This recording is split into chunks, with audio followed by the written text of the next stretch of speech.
Good afternoon, everyone. I would like to call the meeting to order. As a reminder, please note that these audit committee meeting is being recorded for the convenience of those unable to attend this video conference. Aday, can you please call roll?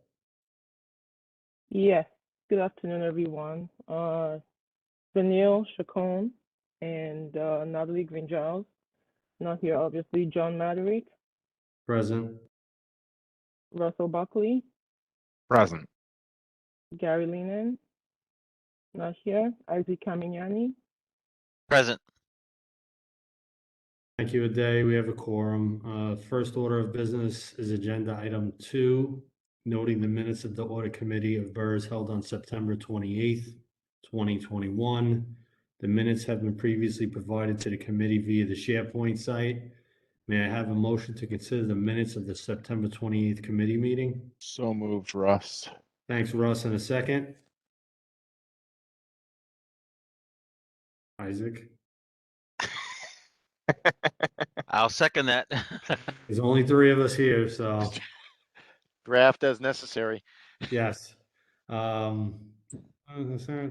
Please raise your hand if you vote to approve the minutes. Aye. Aye. Any opposed? Any abstentions? I was going to abstain because I was not present. Not a problem. Motion carries. The next item on the agenda is calendar item 3, the executive director's update. Sandy, would you like to share any remarks with us? I really have no remarks. I would add that I've asked operations representatives to be here to address some of the comments that I would expect on the audit reports, and take it away. Thank you. Thanks, Sandy. The next item on the agenda is calendar item 4, the internal audit director's update. Day?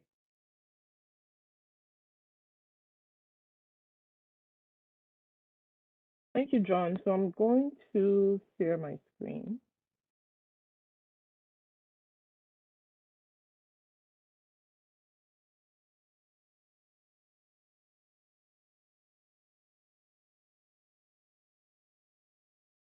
All right, is everyone able to see my screen?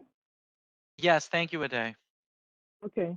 So good afternoon, everyone. Thank you so much for making the time to be here. I know it's the holiday season, especially this week, and everyone is busy, so I really do appreciate your being here. I also have here with us Ronald Centron from Baker Tilly. Ronald is the senior consultant from Baker Tilly who worked on this audit. So he's here to answer any in-depth or detailed questions regarding the cash account audit. All right, so today's agenda will be covering completed audits since the last audit committee meeting. I'll update you on what audits are currently ongoing, internal and external, and I'll update you on the outstanding audit findings. And finally, I'll cover the results of the 2021 risk assessment on a high level. Before going into the presentation, I just really wanted to say a big thank you to the audit committee members for serving as the very first audit committee members of BERS. We do have to reconstitute the audit committee every 2 years. So depending on timing of the next audit committee meeting, and if the board turns over next year, it's possible that this may be the last meeting for one or more of our audit committee members. So again, I just wanted to thank you for your service. All right, so now I'll get into the audit report. So the first audit I'm reporting on here is the cash account audit. To give you, sort of a background, the cash account is an account within CPMS that is used to hold deductions that cannot immediately be applied into the participant account. So some of the reasons why deductions will go into the cash account is when there's a mismatch in the dollar amount of the transaction that's coming in from payroll, and that amount doesn't match with the amount that CPMS is expecting to come in from payroll. Sometimes there could also be a discrepancy in the demographic information that's attached to the incoming transaction, as opposed to what's in CPMS. So when those sort of mismatches occur, CPMS kicks off these transactions and puts them in the cash account, which is intended to be temporary until BERS is able to go in and resolve whatever the mismatch or the conflict is, and then apply those deductions to the account. Majority of the transactions in the cash account are loan repayments from members, regular pension contributions, deductions for prior service, and deductions for arrears. So to put in perspective, there are currently around 17,700 transactions that are in the cash account, and they amount to just approximately $993,000. There is some improvement here because a year ago it was just over $1 million in the cash account and 18,000 plus transactions. So what this means in short is that there is potential impact on multiple processes across BERS. So the loans process is impacted, refunds, retirements, benefit calculations, pretty much any calculation that involves these deductions or contributions from members will be impacted. And also financial reporting will be impacted as well. So when the fiscal ops team goes in to pull their reports and stuff, if those contributions are not applied or otherwise accounted for, they could be excluded from the report. So the objectives of the audit was to review the procedures around how the cash account is handled. We wanted to assess the controls in place that ensure that contributions are applied quickly and accurately, and then overall to provide any recommendations to improve the procedures for the cash account. So in terms of scope, we reviewed transactions that occurred between October 1st of 2020 and March 31st of 2021. And then where appropriate, we also went all the way back to when CPMS was rolled out to 2017 and reviewed any transactions that we needed to review. So now I'm going to go into the findings from the audit. So the first one is pertaining to the root cause of deductions going into the cash account in the first place. We did recommend that procedures and policies be developed to address the root cause, which is the data mismatches and amount mismatches that are sending transactions to the cash account in the first place. So it's our hope that if those root causes are addressed, or if there are procedures in place to address those root causes, it will, sort of off the bat reduce the number of transactions that are being kicked into the cash account in the first place. So in line with that, the quality assurance unit, which handles contributions in the cash account, let us know that they had developed an SOPM to address this, and that they will continue to update and maintain the SOPM as needed. Operations does have an SOPM for loans, which they manage, and let us know that they will develop one for SCP and arrears, which is also under their purview.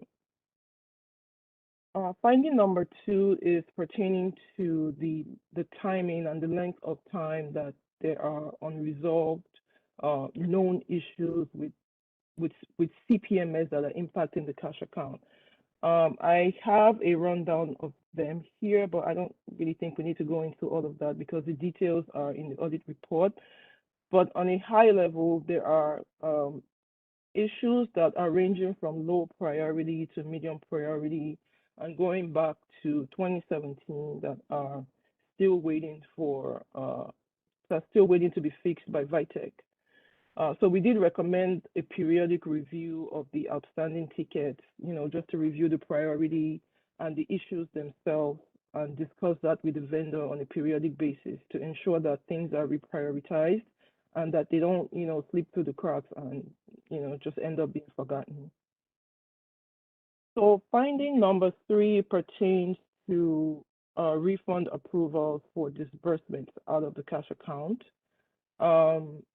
We noted that an individual is able to unilaterally issue a check out of the cash account. So there are no controls in place to ensure segregation of duties or prior approval before the refund is disbursed.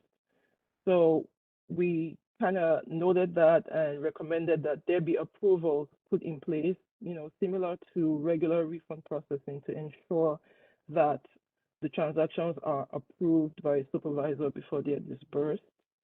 What the department is currently using is the note-to-file system, where after the refund is processed, they are documenting this in the file and using that as the approval. But that usually happens sometimes maybe weeks or months after the actual refund has been disbursed. Finding number 4 pertains to the transactions that are in the cash account are currently mostly due to loans, deductions, and SCP, because the QA unit is mostly caught up on clearing out the contributions that are deposited in the cash account.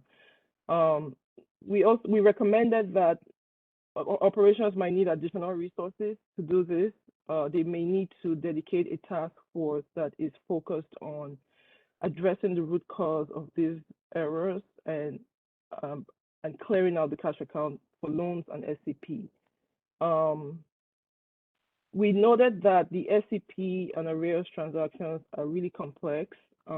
They take a lot of time and manual research to determine what the problem is and to accurately post that into the account. So we did take that into account, and maybe additional resources or headcounts in that direction would be helpful.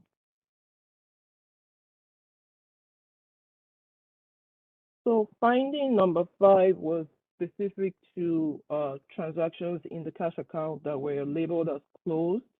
Usually when transactions are closed, it means that they've been cleaned up or processed out of the cash account into the member's account. But in our testing, we found 98 transactions that were labeled as closed, which still had balances and were open. So our concern there was that these transactions could potentially be off the radar of the departments and, would just remain in the cash account. We also noted that we were informed by QA that some of these transactions may have been processed twice. They weren't exactly sure, so they were going to contact the CPMS or Velocity team to kind of review those transactions and have them corrected. Finding number 6 pertains to transactions that were not pulled into the cash account and overpayment report. So there's a main report that includes all transactions in the cash account, and then QA usually breaks this into the sub-reports that goes to the various departments to address the issues or apply the payments. So when we reviewed those reports, we noticed that some transactions that were in the main report were not included in the sub-report. So we brought that to their attention, and QA is looking into the issue that is causing the report to be incomplete. The concern again there was that when these transactions are not brought to the attention of operations or even QA, they run the risk of not getting addressed. Finding number 7 related to just a combination of errors that we identified with the cash account and overpayment report. So we found a myriad of errors like negative balances. There was over $300,000 in transferred in funds that were sitting in the cash account, and some mislabeled transactions. So our concern with finding those type of errors is the impact to financial reporting, also impact to member statements or the information that we are displaying to members when they view their account balances on MSS. So we recommended specifically to address the $300K in the cash account that was transferred in, that the departments try to get proper documentation that they need to be able to apply those transferred in funds to the member account. And in response, also QA has created they've created automated reporting that helps them identify these errors going forward. So finding number 8 pertains to interest recasting. So a small percentage of transactions that go into the cash account require interest before they are applied to the member accounts. In our testing, we found some transactions that had interest applied very late. We also found one transaction, actually, because this was a sample of 10. We found the one transaction that didn't have any interest applied at all, but QA subsequently applied the interest when we brought it to their attention. Also, we found that the interest recast batch, which is the report that they use in identifying the accounts that need interest, was incomplete. So the update I have from QA on that is that they are working on automated reports that will identify accounts that didn't have interest applied to them when the transactions were moved into the account. And then the last finding for this audit pertains to refund tracking from the cash account. We noted that there were 2 refunds in our sample that were not included in the SharePoint tracker that is used for tracking refunds. The concern there was the risk of duplicating a refund because the refund tracker is used for manual loans, for manual refunds to ensure that there's no double processing. So we did recommend that operations periodically does a comparison of the refunds in the SharePoint tracker to the refunds that they process to ensure that the tracking is complete. They did disagree with our recommendation, but let us know that they will compare all historical refunds to the SharePoint tracker to ensure that they are all tracked. So overall, for the cash account, we found that the controls and the processes are mostly sound, but there were exceptions that related to the older transactions that have been sitting in the cash account, sometimes up to 3-4 years. We noted that the contributions process handled by QA has significantly improved. They're down to around a week or less in applying contributions transactions when they are placed in the cash account. And then we also identified that there's the opportunity for the loans, SCP, and arrears processes to be improved as well.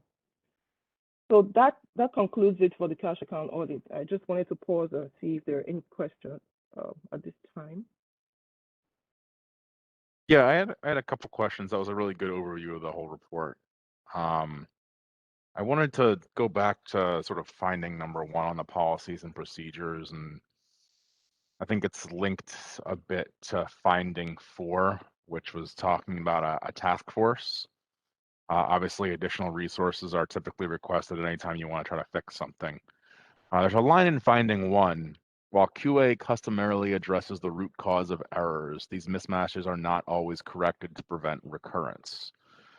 I was curious how much of this is related to outstanding CPMS tickets, which is finding 2, that maybe is preventing the root causes from being corrected to prevent recurrence.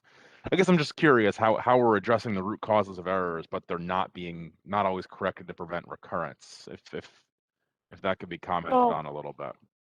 Right. So what's happening is that for contributions, the QA unit has an automated batch that they run for all the transactions. And then they manually go in after that batch and they pick up any exceptions that the batch could not fix. But the issue that they're having is the next time that they run payroll, sometimes those errors are recreated. So some of it you can say is out of their control because it depends on the information that they're getting from payroll, which is a whole other process that they try to clean that up before they apply those payroll feeds into the cash account. So is it not possible to make adjustments to the batch process to account for those manual recurring items? I think that they'll be in the best position to answer that, but from what we understand, from what we were told, they it's like a dynamic process for them. So every time something comes up, they review the batch process and they try to incorporate any of those. Actually, what they do is they relax some of those CPMS criteria that prevent the contributions from being automatically applied. So it's largely dependent on what new errors they find. I don't know if that makes sense. So I don't think that they're going to be able to fix it 1,000% as long as there is bad data in CPMS and as long as they continue to receive bad data in CPMS. So Sure. I think that some of what might be helpful is if CPMS is a little bit more flexible to be able to identify some of those transactions that are not 100% matched, but that are still okay to be posted into the member account. Mm. And then in terms of finding number 2 relating to CPMS tickets, I don't have that information off the top of my head in terms of how many, in terms of the volume of tickets.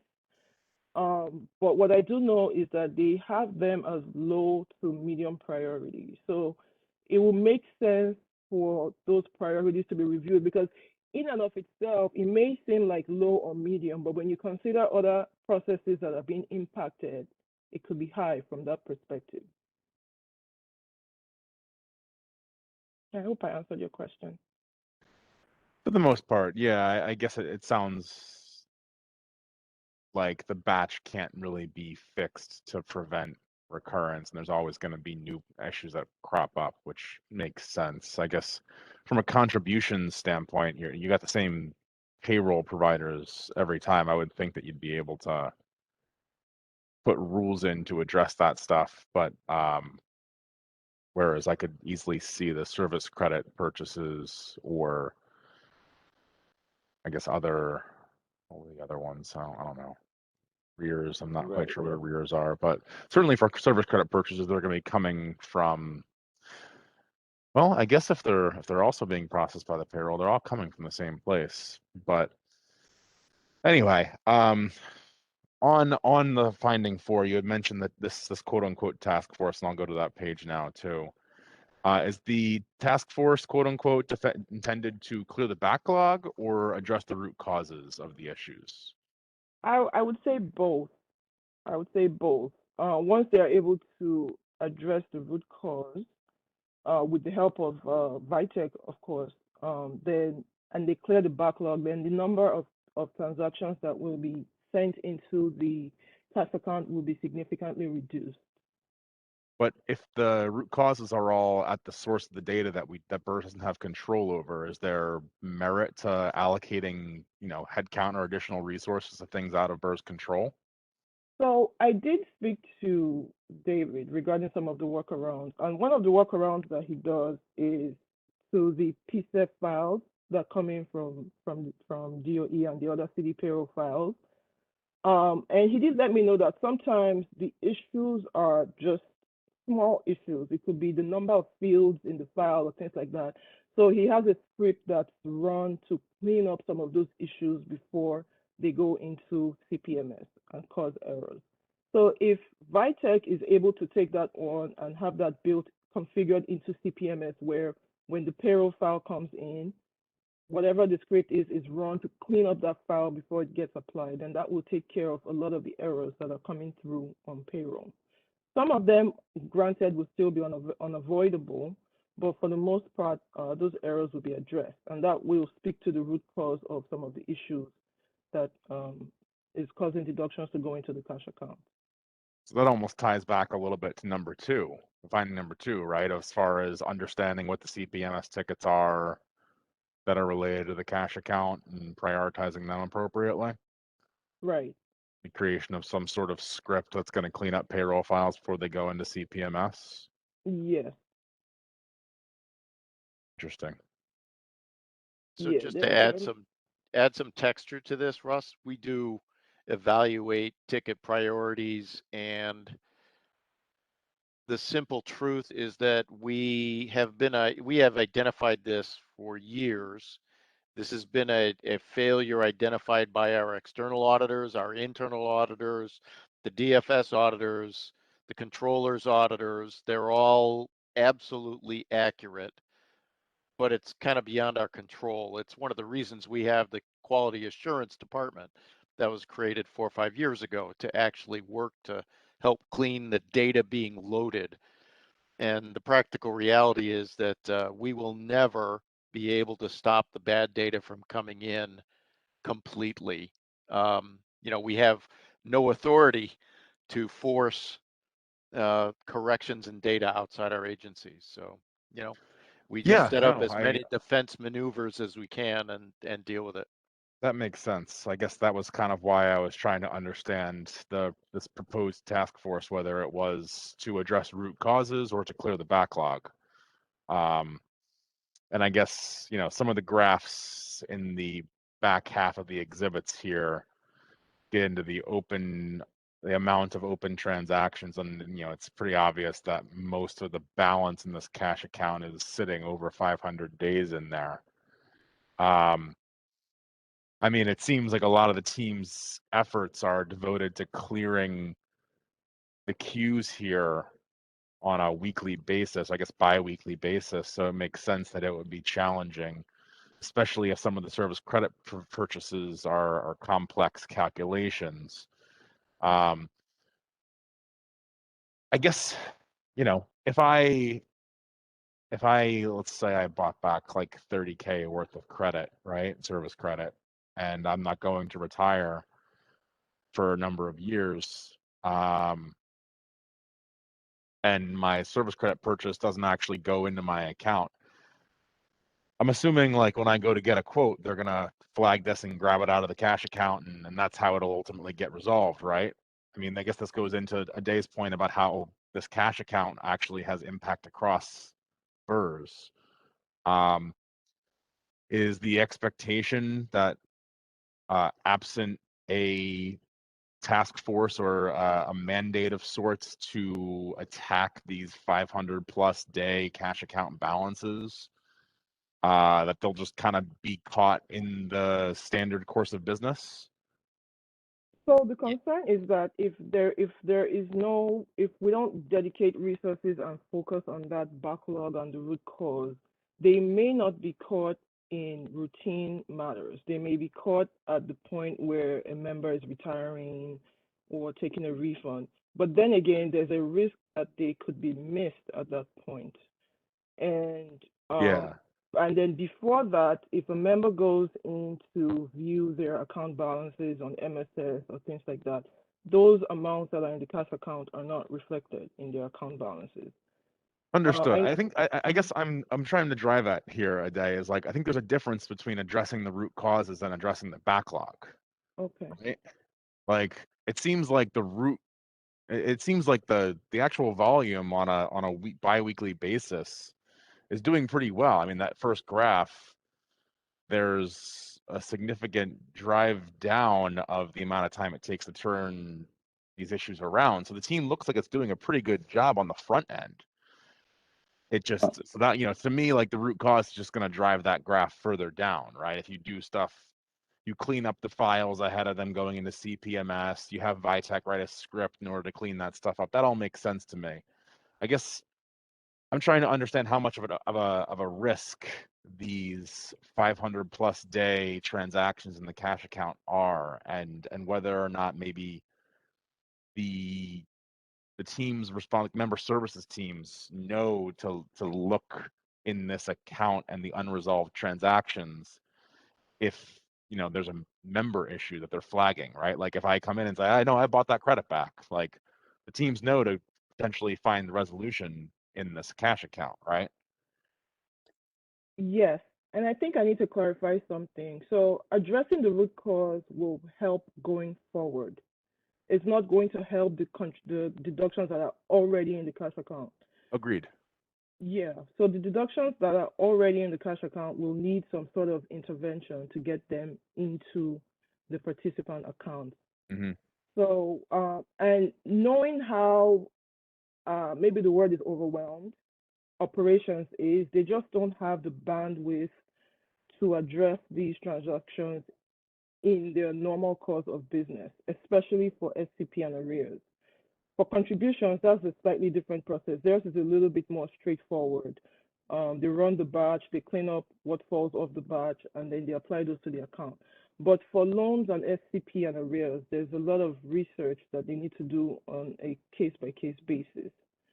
So that's why we felt it might be helpful for them to have dedicated resources in the form of a task force that will address the root cause and the backlog, kind of like whittle that down, and then going forward, reduce the number of transactions that will end up in the cash account.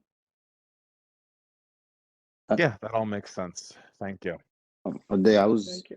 if I could just add to this. So, as the Director of Operations who oversees the operational units in SCP and loans and not arrears, and arrears as well, that's part of SCP.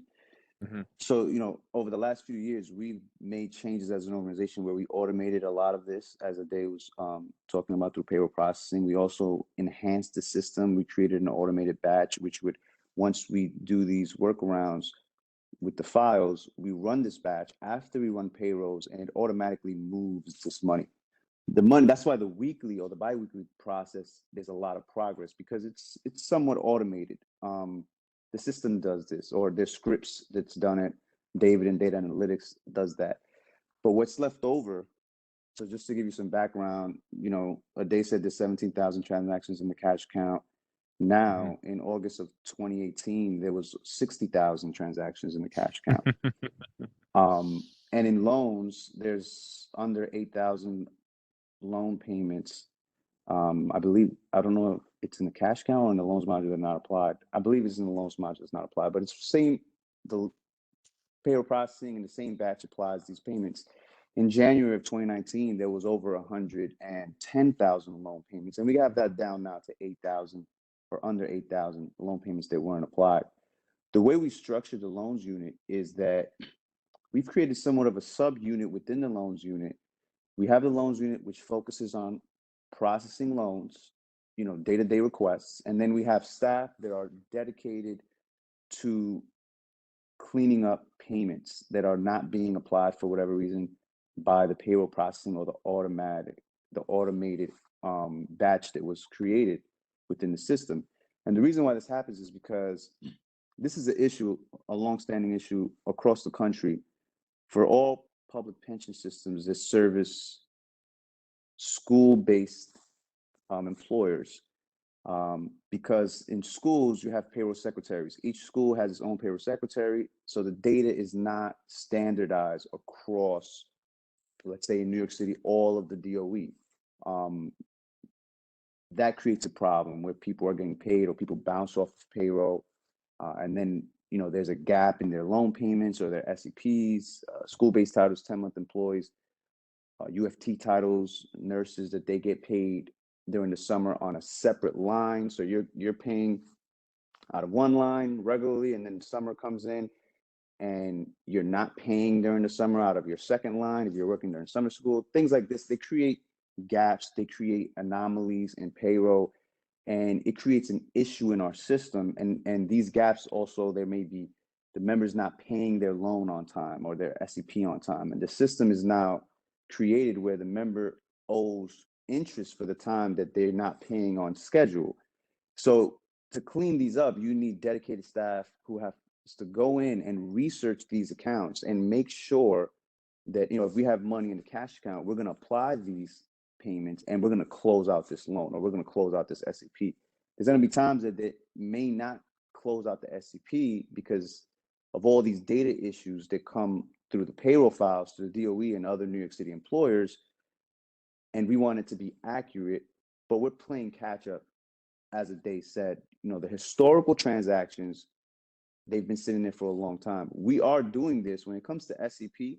We do it in a reactive approach, as you said, Russell, where if someone's retiring, if someone's taking a refund, if someone calls and complains, my SEP is not accurate, I'm transferring out. Now we go in, we do an audit of the account and we clean it up. But we would like more staff to structure SEP in a similar fashion like we structure loans, where we have dedicated staff that all they do is research loans, apply payments from the cash account, or from the loans module that's not applied through payroll processing, and they close out these loans and these transactions. And right now we don't have that for SCP, which also handles arrears, but we did move some staff, we did hire some staff for loans, and that's why we were able to lower it from over 110,000 payments to under 8,000 payments. Now, I just wanted to give some context. What it No, says, task I force. appreciate it. Absolutely. Please continue. Oh, I just, because you kept mentioning task force, and we do need a task force, but it's subunits within each operational unit that deals with this on a biweekly basis when payrolls are run, or on a weekly basis. We rather have more of a proactive approach, where as soon as payrolls are run and we see that the automated process was not able to apply these payments and they go to the cash count, we have staff that are going to go in, they're going to research, and they're going to clean this up. This is going to be an ongoing process, because we already have seen that if we don't get ahead of it, it piles up, and it piles up quickly. Agreed. And I think, that first graph, to be clear, I think it's obvious that there have been proactive approaches taken on the biweekly basis. I think that's laudable. I guess the reason I'm asking the questions is trying to understand the best approach for addressing that large backlog, and how it would be addressed absent additional resources. And it sounds like that reactive approach is kind of how it would happen. But yeah, I mean, I think that the first graph does speak for itself. There are clearly a lot of proactive things that the team is doing to reduce this, and I appreciate the color. Thank you, Russell. Just on the topic of the task force again, I think one of the reasons why we said a task force is because we felt that once this big backlog is addressed, then the transactions will be coming in at a pace that can be managed as part of normal processing within the department. If that makes sense. Yeah, I think that makes sense to me. I guess trying to better understand, as the volumes decrease, right? I mean, as the turnaround time continues to shorten. Sorry. As the turnaround time continues to shorten, it would seem to me to result in potentially being able to turn around those similar tools and things that have been established to deal with the various issues that are happening in real time, and then turn around and apply those to the backlog.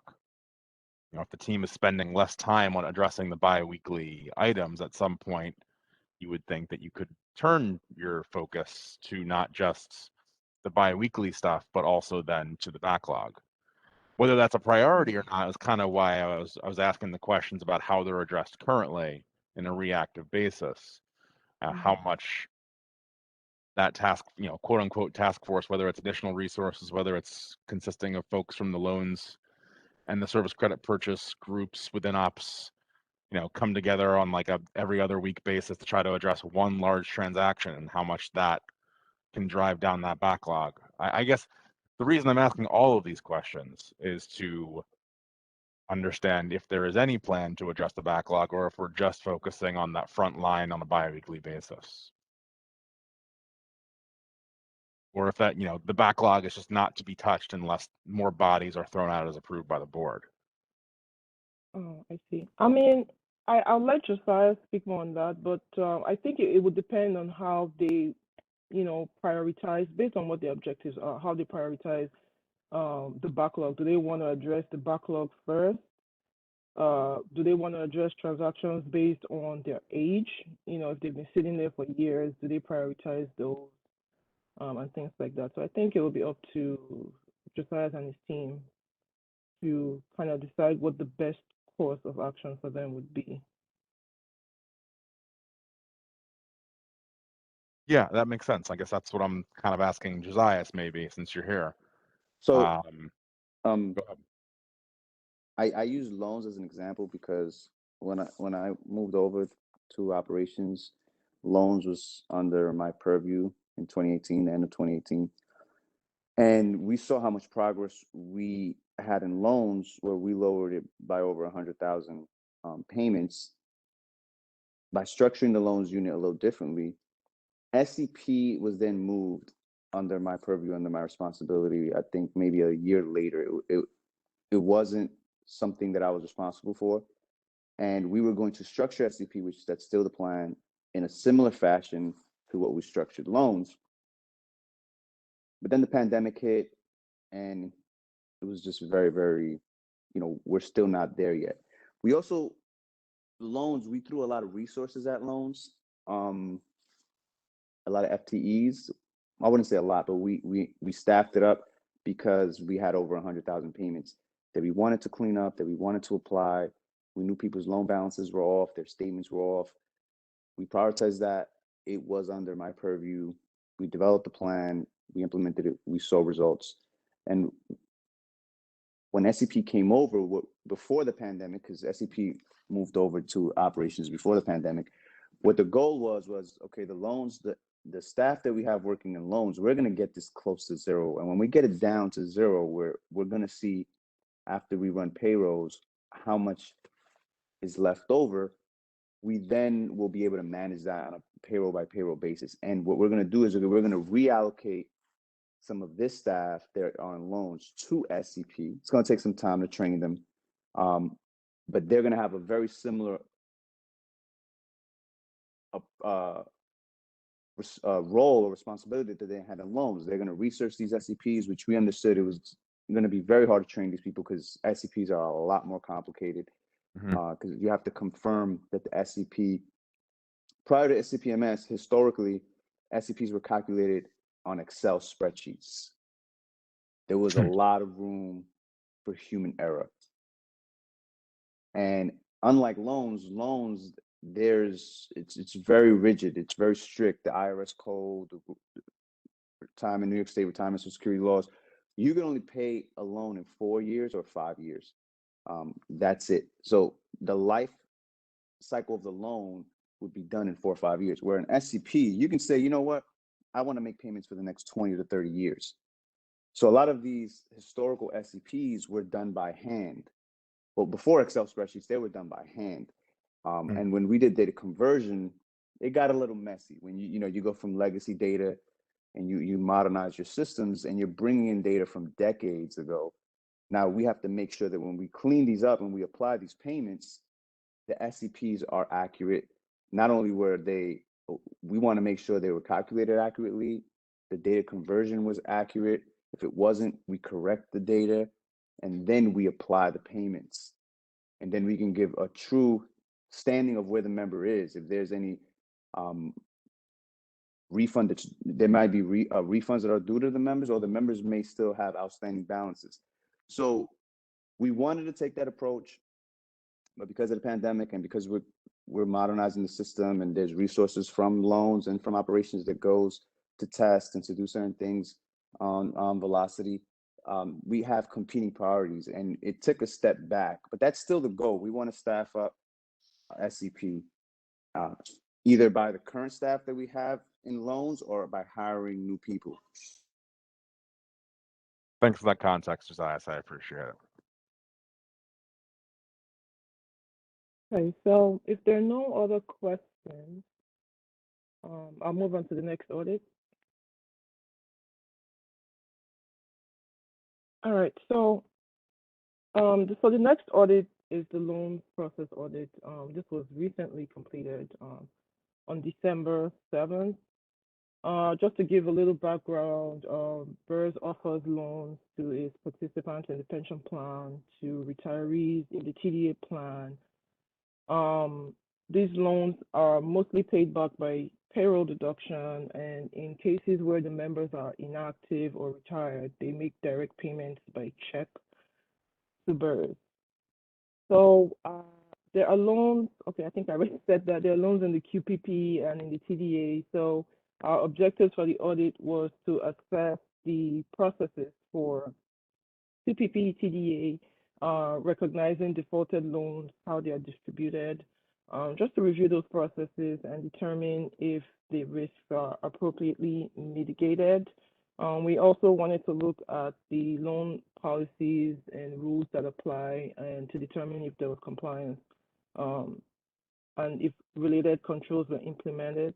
And then finally, we wanted to see if there was any improvements that we could recommend to the process. So for our scope, we looked at loan transactions between January 1st and December 31st of 2020. So we did have 5 findings or observations relating to this audit. The first one was around processing of defaulted loans.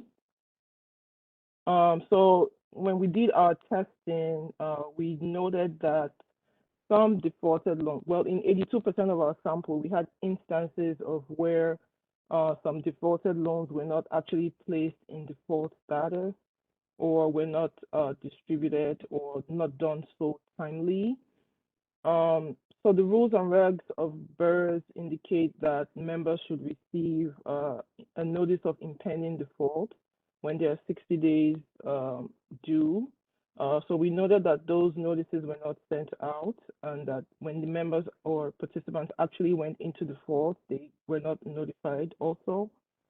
And also we noted that some defaulted loans that could be recalculated for payment were not.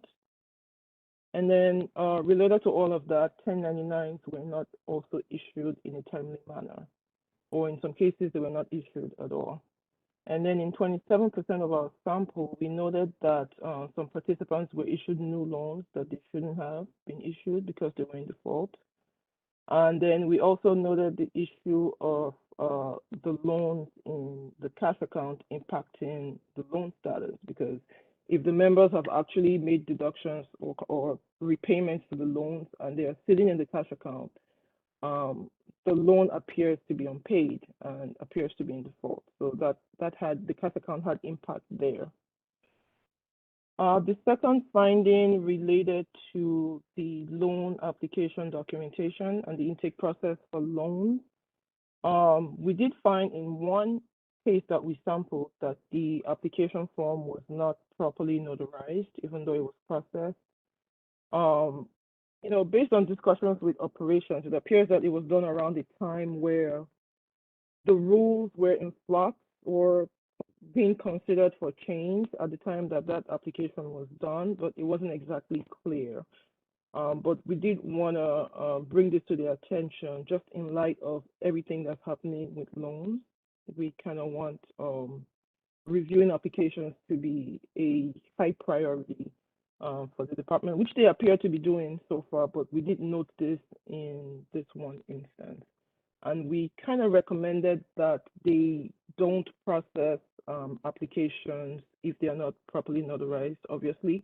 But then the discussion of this kind of led us into the general issue of intake at BERS, which I'll talk a little bit about in the risk assessment, but just to give update. So most of the forms that come in go into, I believe it's the, I think they go directly into records. Please correct me if I'm wrong, Josiah. And then they get scanned into CPMS to create the workflow. Some applications come directly into operations and some also go into MCU. So it's sort of a decentralized process that we felt would benefit if it was centralized and you had folks who are kind of serving as the front line to vet these applications when they come in, and also reject them if they need to be rejected, or communicate back and forth with these members so that when the forms get into the back office processing with operations, they can then serve as the second line in double ensuring that the applications are properly executed by the members. So finding number 3 relates to supervisor approval in CPMS. It so happened that 80% of our sample were processed prior to Velocity Rollout 1. And there was no evidence of supervisor approval being captured by CPMS at that time. So we were not able to verify that they were properly approved at the time of processing. We did note that the department, Fiscal Ops subsequently prepares vouchers that operations will sign that includes those loans, but the loans were already dispersed at that time. So if there were any issues that were with those disbursements, it would have to be handled reactively. And then we also noted that in our sample, all the loans that were processed after Velocity Rollout 1 had the proper supervisor approval captured.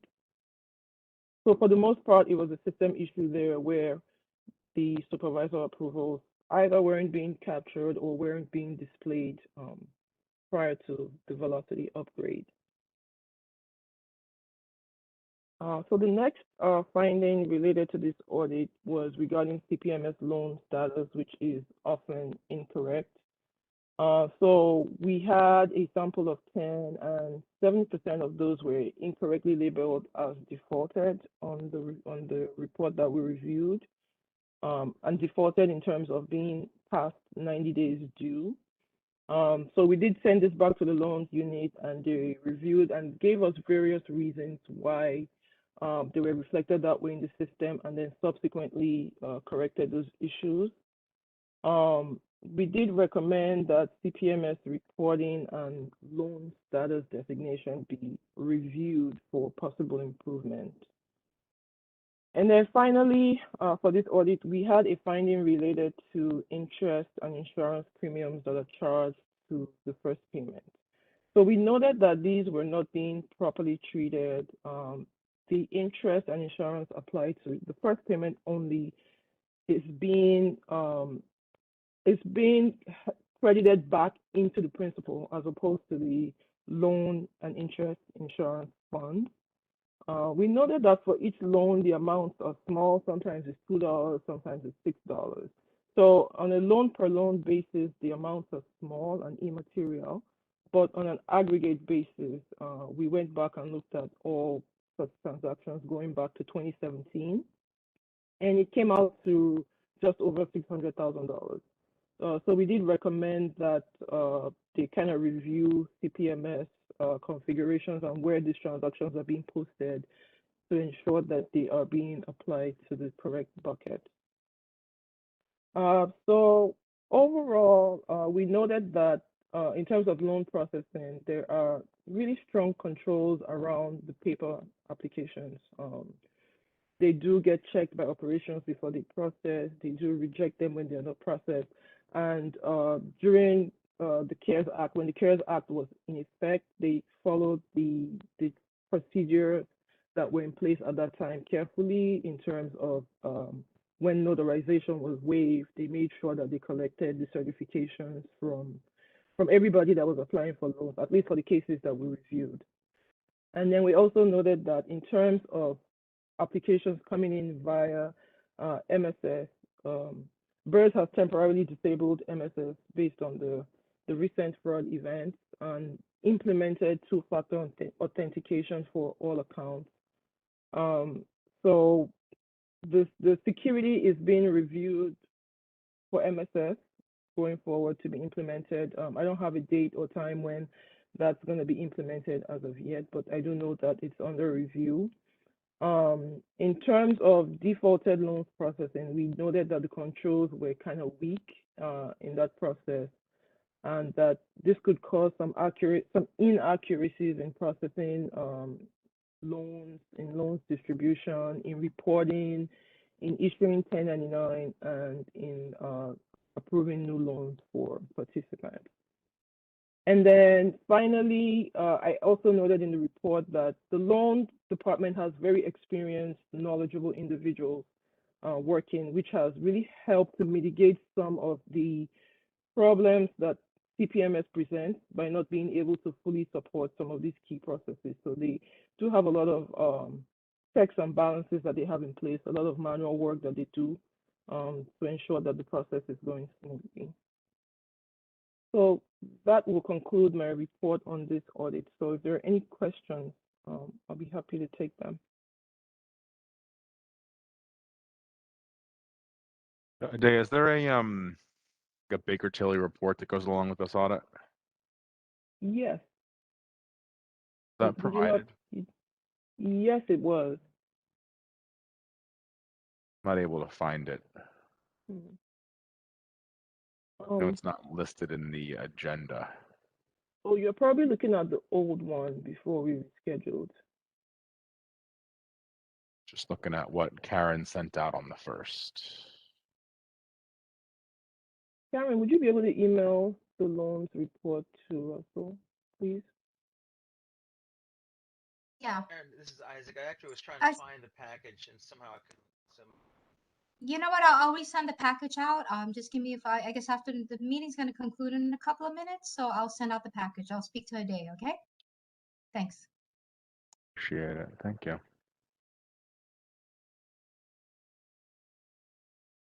Thank you. All right, so next I'm just going to touch on the audits that are currently ongoing. So internally, we have the employee experience and retention audit that's currently in the reporting phase. We have the annual mandated payroll procedures audit. We're in field work on that one. And then we also have an audit of the call center operations, which is also in field work.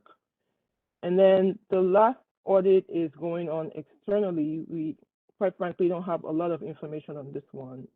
We haven't heard from the auditors in many months, so I'm not sure what stage of the audit they currently are in. But that's the only audit. The annual financials audit was just recently concluded. So, and that was reported to the board at the last board meeting. So in terms of outstanding audits, these are the in terms of outstanding findings. So these are the findings that are from prior audits. In the interest of time, I'm just going to touch quickly on those that are past due and those that have any progress to report. So the first one is pertaining to the information security audit that was done in August, and it relates to continuous vulnerability management. The update here is that IT is still waiting on the procurement process to be able to acquire the patch management tool that they're intending to use. So not much has happened on that front. I'll jump over to number 6, which is partly completed and relates to security configuration for hardware. So mobile devices, laptops, servers, and things like that. So they have deployed Smart Deploy, which allows them to remotely and in person manage and certify system configurations. So what's pending with that finding is for them to develop their workflow and policy and procedure document.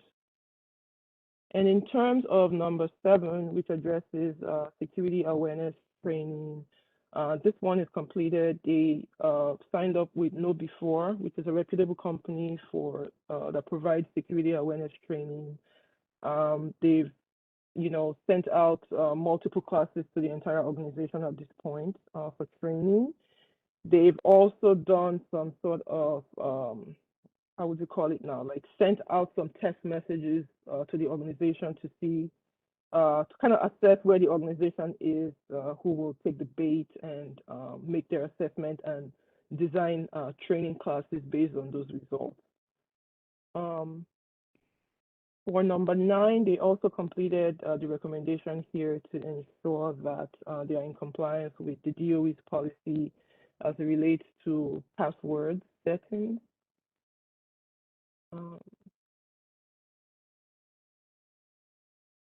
So everything here on this slide is still outstanding, so there's really no update to report. A lot of them are project-based and will just remain on our radar until the next opportunity to implement. And then jumping over to number 22 regarding payroll approvals. But sorry, not payroll approvals, I'm sorry, timekeeping approvals in the payroll procedures audit. So approval is currently ongoing. They have been able to approve just over 6,000 records. And based on some new information that came in from CyberShift that I was made aware of by HR, they may be able to shift their focus to just the managerial staff and drilling down to unpaid days off for the rest of the staff rather than having to, I think there were over 23,000 records that were unapproved going back to 2023. So they're going to have some more discussions around that to see if they could save some time by just focusing on the managers and the unpaid days off for everyone else. And then for number 23, the recalculation of the cases for tier 1 and 2 is actually completed. I have to make that update. I apologize. I just got that notice this morning that they have recalculated all the tier 1 and 2 cases that were with this finding, and also that the logic that will be addressed in Velocity Roller 3 is still pending. That's going to be a data fix that will rectify the reserves for the impacted retirement cases. And then lastly, regarding inaccurate and incomplete CPMS data, there's a newly stood up service review unit that will hopefully be able to address this issue going forward. I believe that since they're recently established, they will need time before we actually start to see progress in this area. So that's it for internal audits. Are there any questions before I move on to external audits?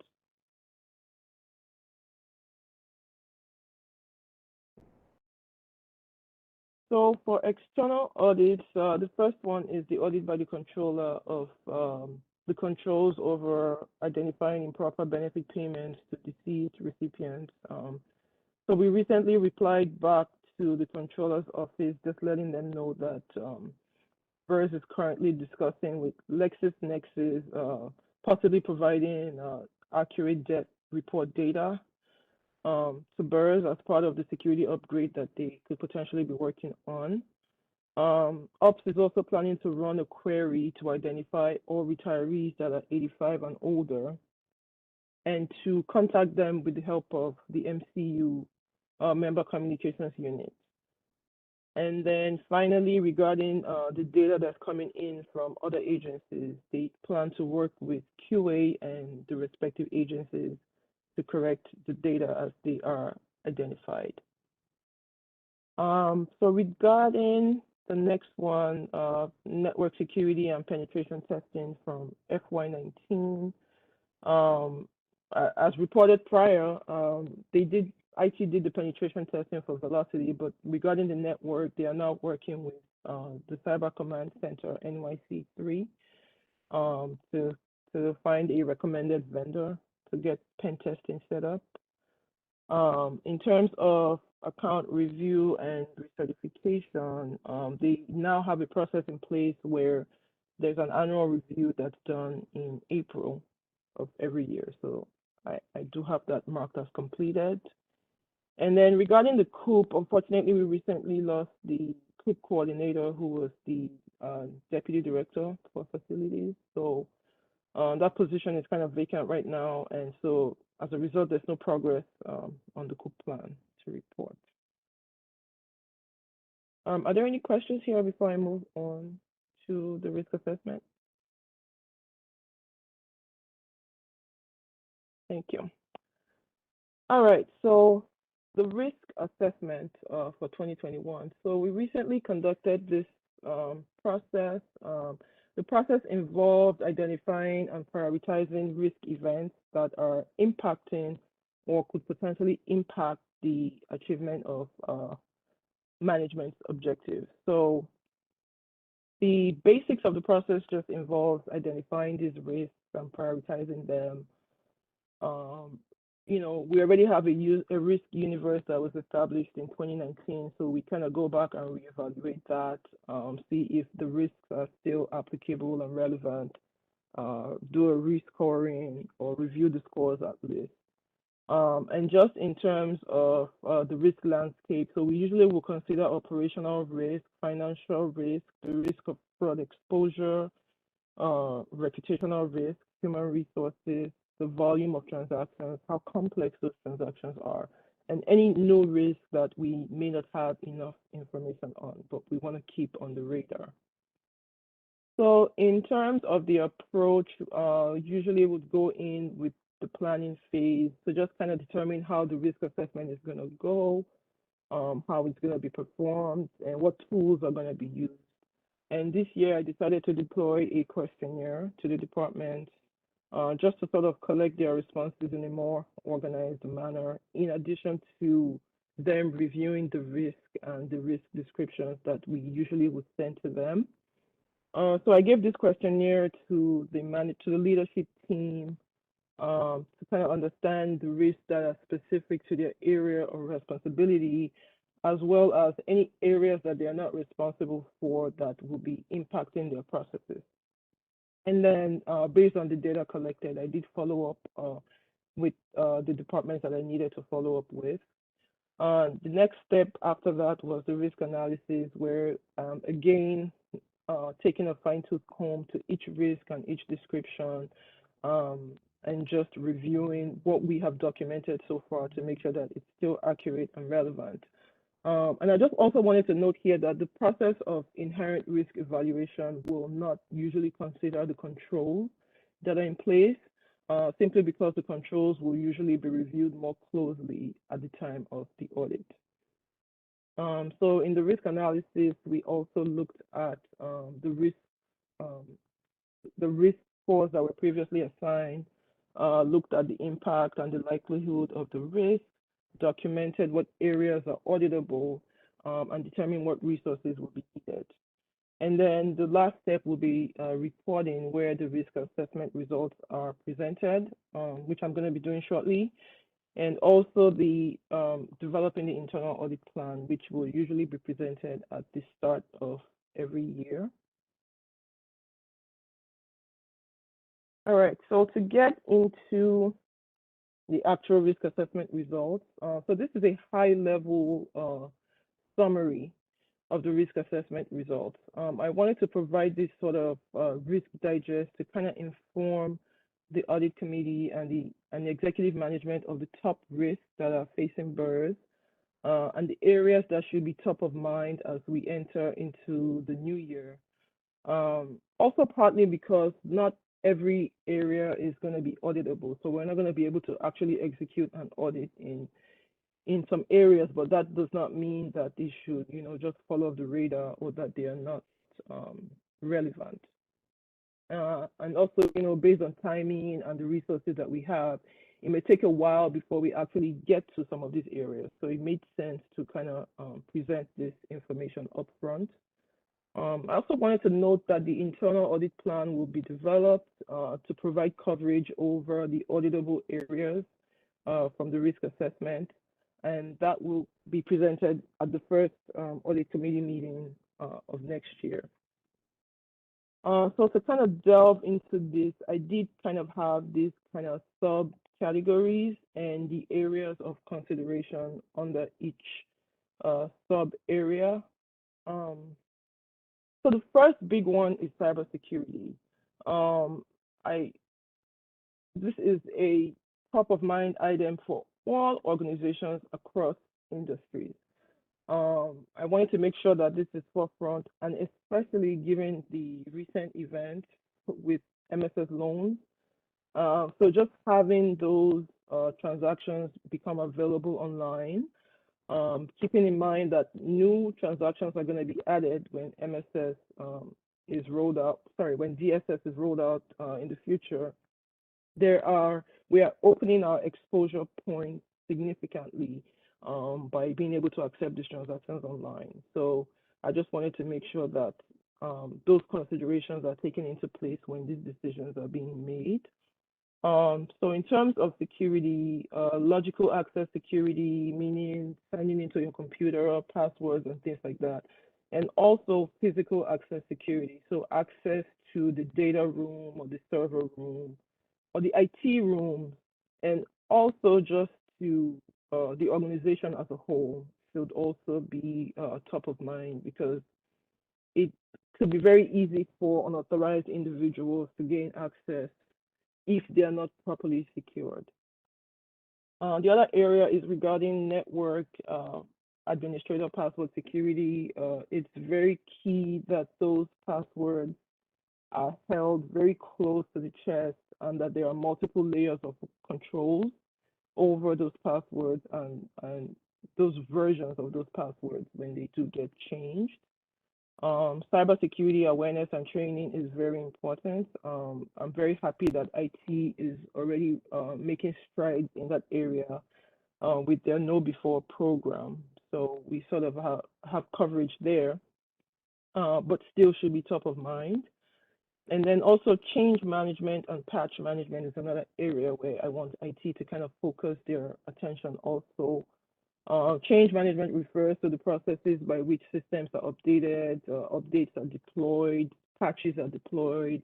So just general maintenance of the system. So IT needs to stay on top of that to ensure that any recent patches or code changes are implemented, because those usually carry security patches and upgrades along with them.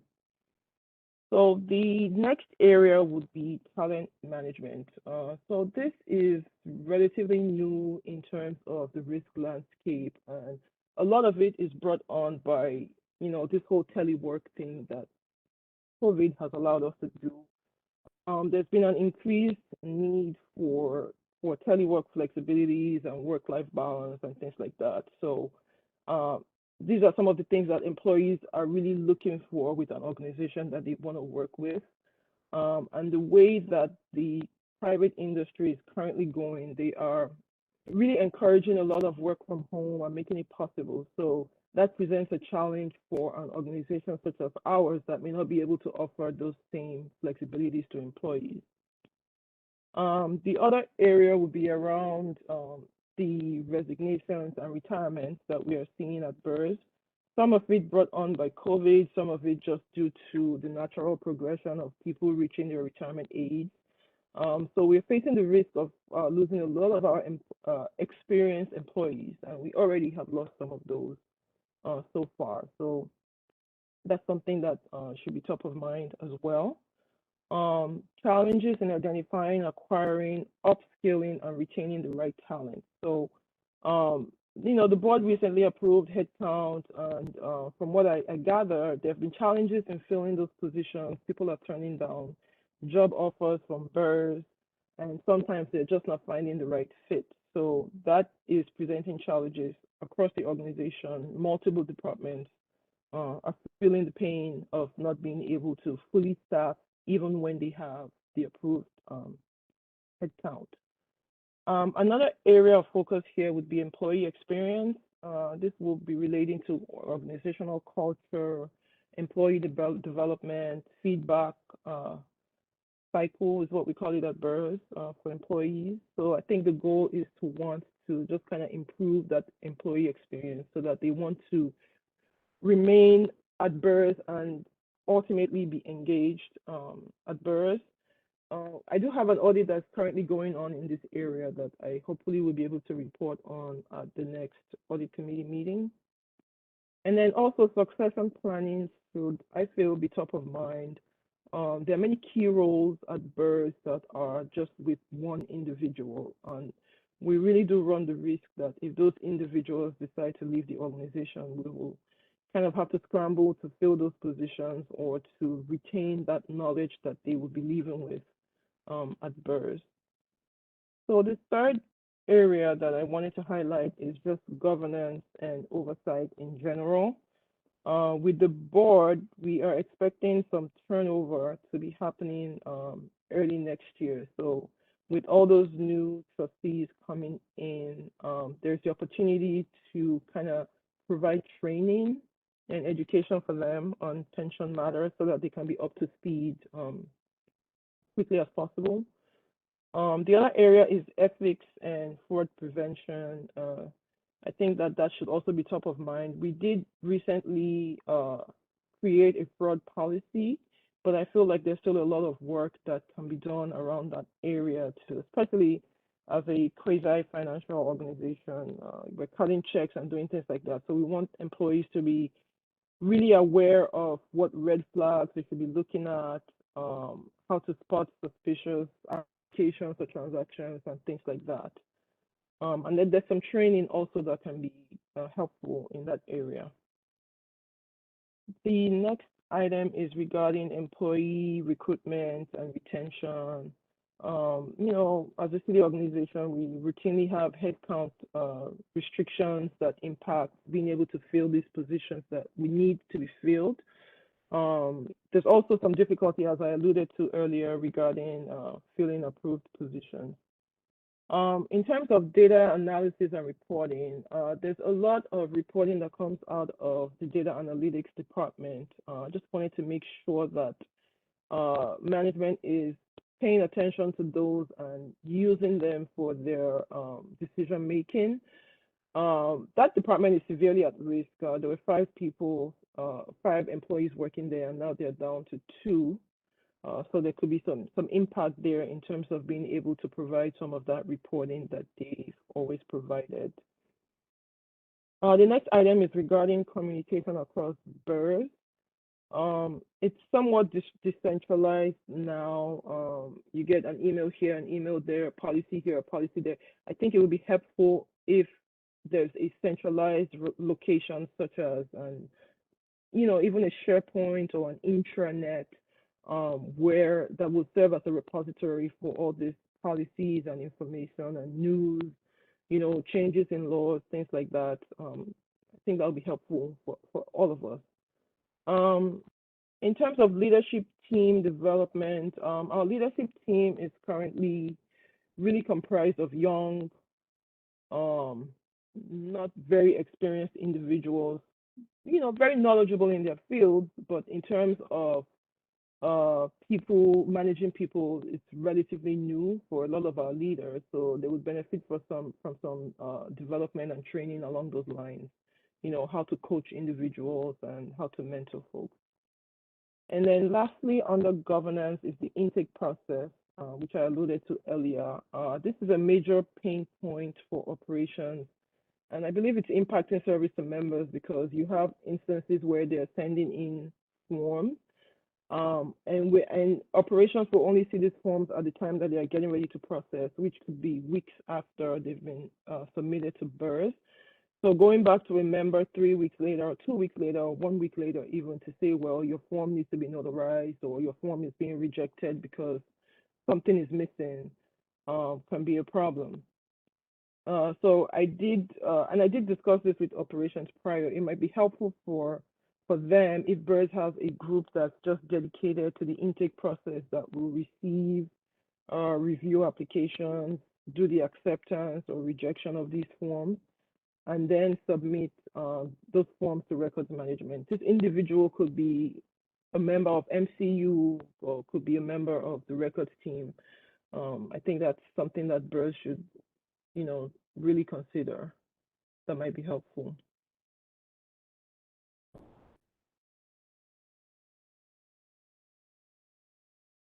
So the other high-risk area is relating to systems and data integrity.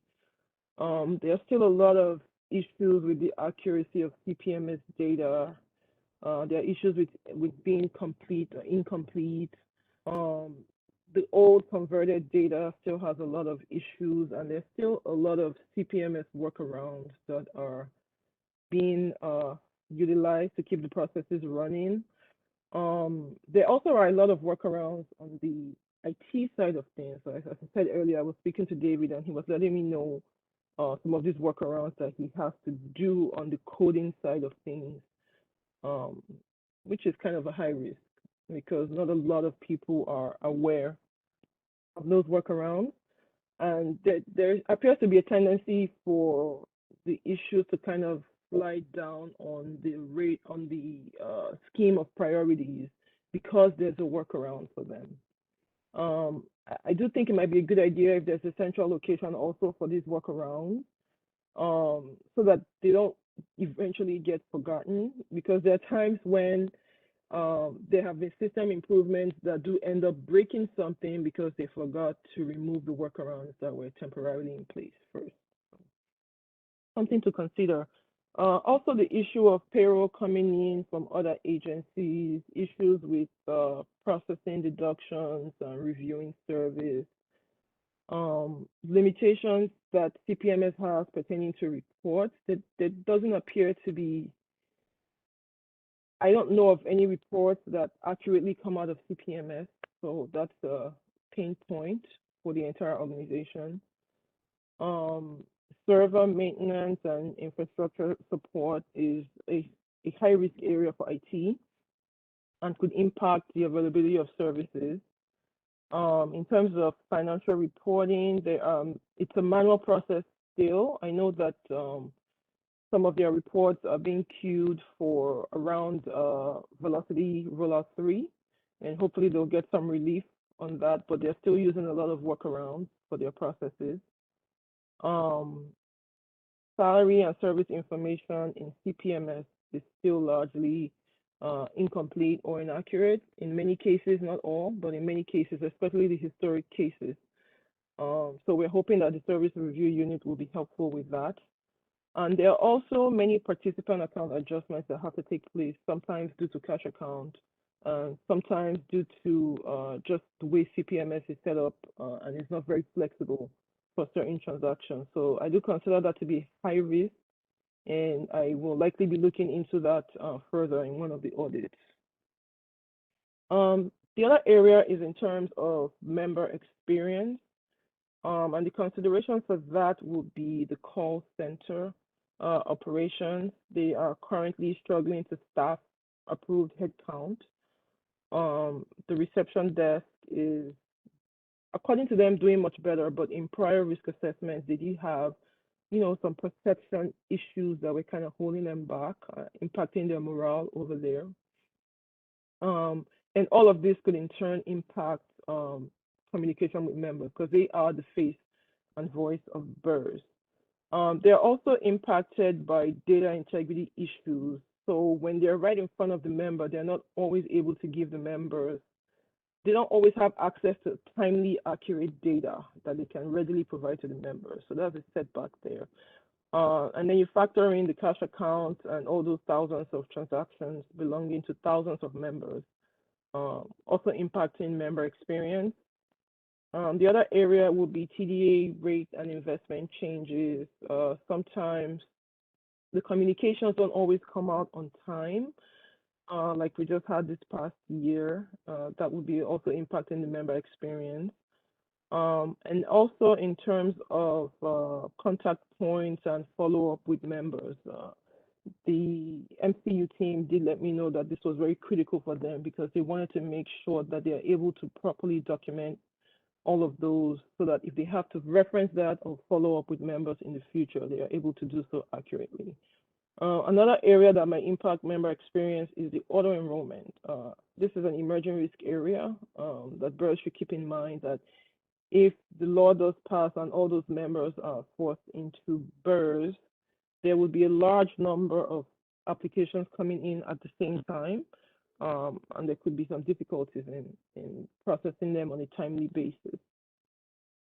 The other area of high risk is the investment. So educating the incoming board members on investment matters would be very crucial. The other area would be investment performance and the investment book of record maintenance. I was happy at the last board meeting that the powers of the executive committee was extended to allow approvals when needed, but there is the potential delay in decision making, mostly due to quorum issues for in-person meetings.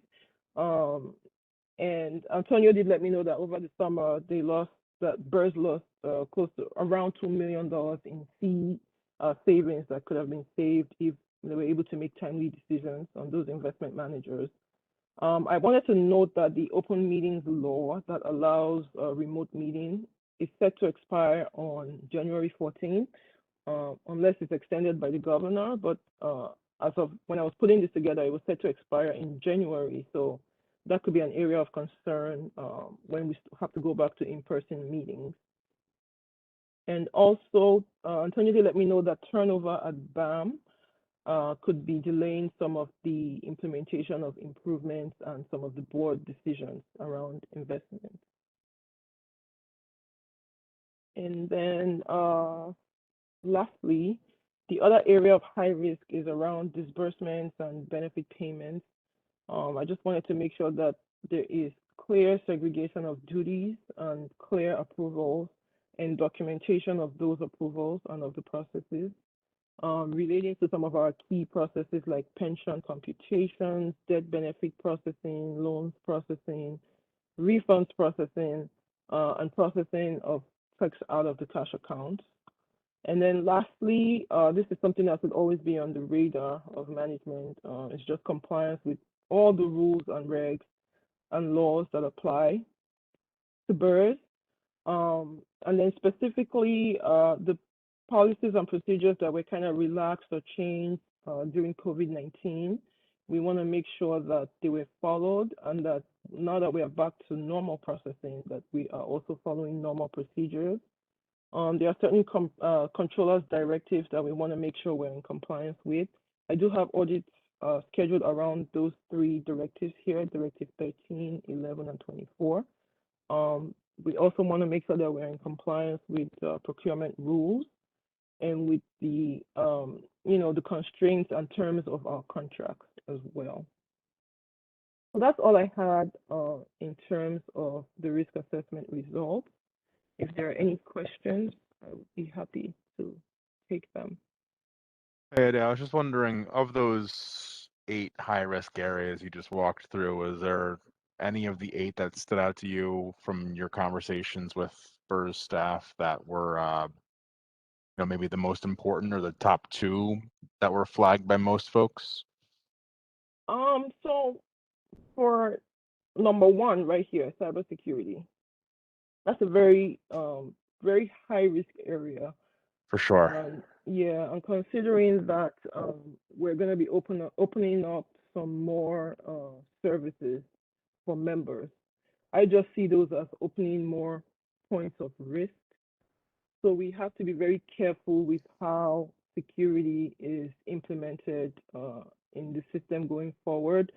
I did sit in on some talks with other retirement systems. I think it was NYCBERS on how they are handling member authentication, authenticating EFT accounts and things like that. I think that that should be seriously prioritized going forward.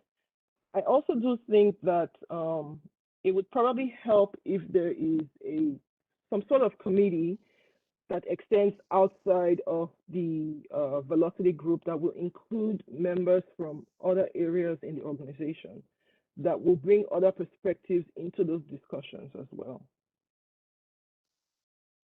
And then the second one is, I did kind of have them in order, like for the first few. So talent management. The landscape for the workforce is completely blown up and torn apart by COVID. So employees are expecting a lot more flexibility from their employers in terms of being able to be remote or be in the office when they need to be. So that's one of the factors that is impacting finding the right fit, finding employees who are highly talented, who we would want to hire, may defer to other organizations that will offer them more flexibility and that work-life balance that they're looking for. And then in BERS specifically, we do have somewhat of an aging workforce. A lot of people are approaching that retirement age. And when they leave, they're going to take with them years and years of institutional knowledge. I'm happy that SOPMs are being developed to capture some of that. But that's definitely something that should be taken into consideration when we think of what our high risks are. Thanks, Day. That's helpful. Appreciate it.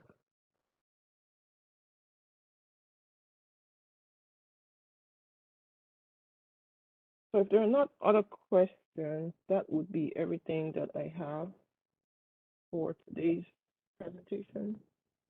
Okay, thank you, Ade. Next item on the agenda is agenda item 5, committee discussion. Can I have a motion to consider? So moved. Yeah, so moved, John. Second? Thanks, Isaac. Are there any issues regarding what we discussed here today that need to be discussed further, or does anyone have any additional questions? I just think on the loan report, I wouldn't mind putting that on the agenda for our next meeting if I am so present at said meeting. I didn't have a chance to read that report before the meeting today, so that's all. Okay, we could get that done, right? Yes. Great. I'm sorry. Yeah, I apologize that we did send it out, but maybe we should have followed up to make sure that everyone had it. I think Karen sent it out. Yeah, she sent both. She followed up with both reports. Yeah, I sent it out when you guys a few minutes after you requested for it. Yeah, but I Okay, think you so- also sent it out at the time when you rescheduled the meeting also. Okay, so we'll put that on the next meeting's agenda, correct? Yes. All right, great. I believe that will conclude our agenda for this meeting. The next meeting of the Audit Committee of BERS will be scheduled for the first quarter of 2022 and communicated to all committee members and invitees. Can I have a motion to adjourn? So moved, John. Thanks, Russ. Second? So moved. Thank you, Isaac. All those in favor? Aye. Aye. Isaac, aye.